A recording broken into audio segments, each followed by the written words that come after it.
How's it going, guys? It's a beautiful Saturday afternoon in the Sacramento Valley, California.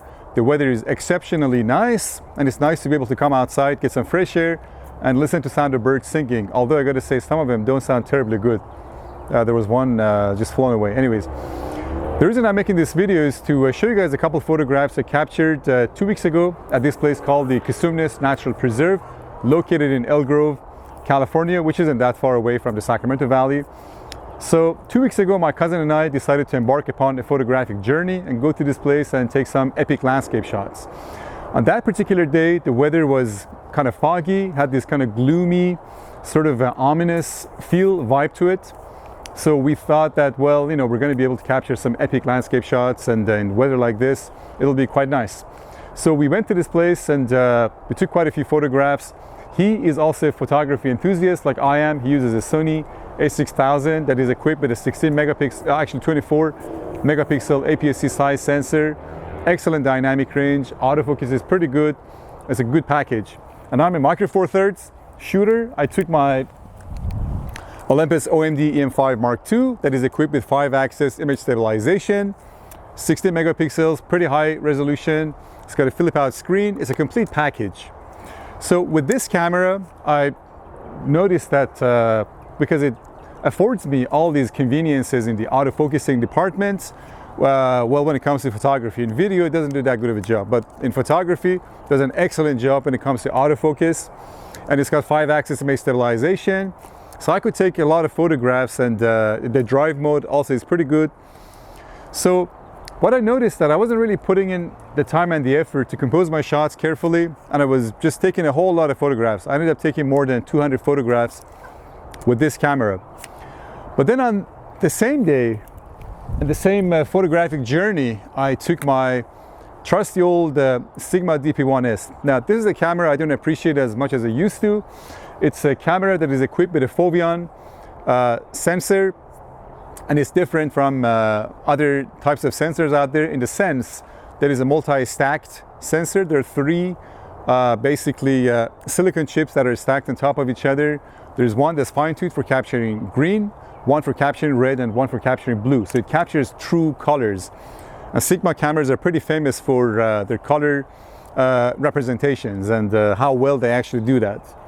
So this, I mean, Sigma claims that this is a 14 megapixel camera, but then they say each layer is 4.5 megapixels, and then they multiply that by 3.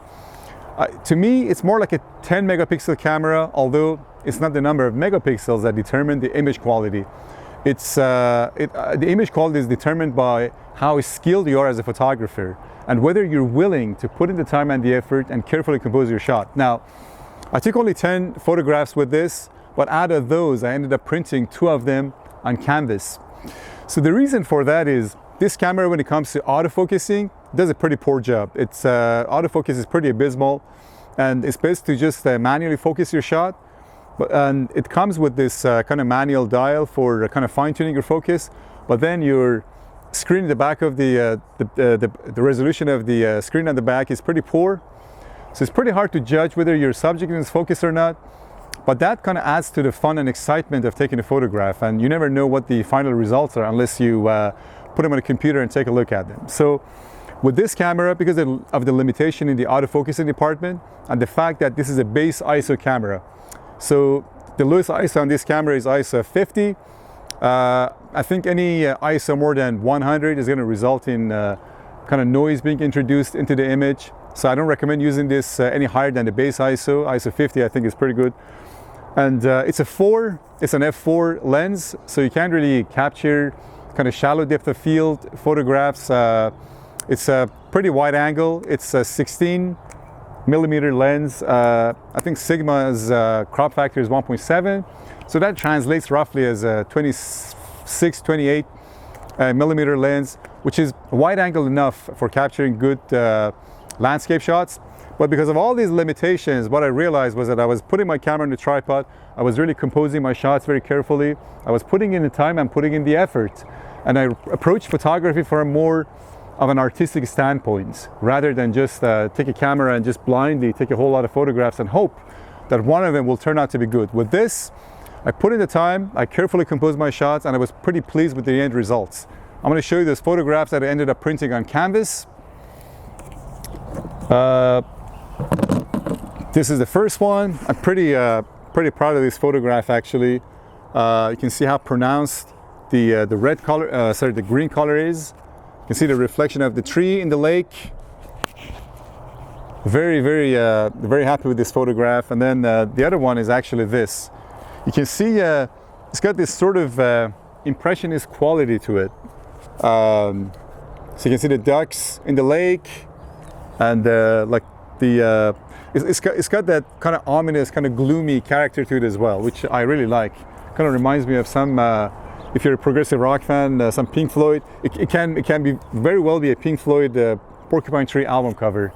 But anyways, what I want to tell you, the message that I want to put out is, when you're out there, you're taking photographs, don't just go outside and put your camera in a drive mode and take a whole bunch of photographs.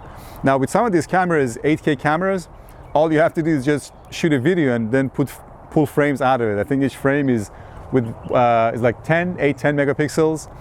So you don't even have to approach photography from even an intelligent standpoint. You know, you just have to set up a camera and shoot a video and then pull frames out of that. But to be able to take good photographs, to be able to even call yourself a photographer and an artist, you really want to compose your shots carefully. You really want to put in the time and put in the effort. And it's not really the camera that you use that determines the end results of your photographs. It's really you. It's your brain and how well you approach photography, as I said, from an artistic standpoint. And take photographs, and what I do, I actually take photographs to please myself. Approach photography from a pretty self-indulgent manner, and hopefully that will communicate itself to my audience or whoever I show my photographs to. Yeah, so that was the message I wanted to put out. Thank you very much for watching my video.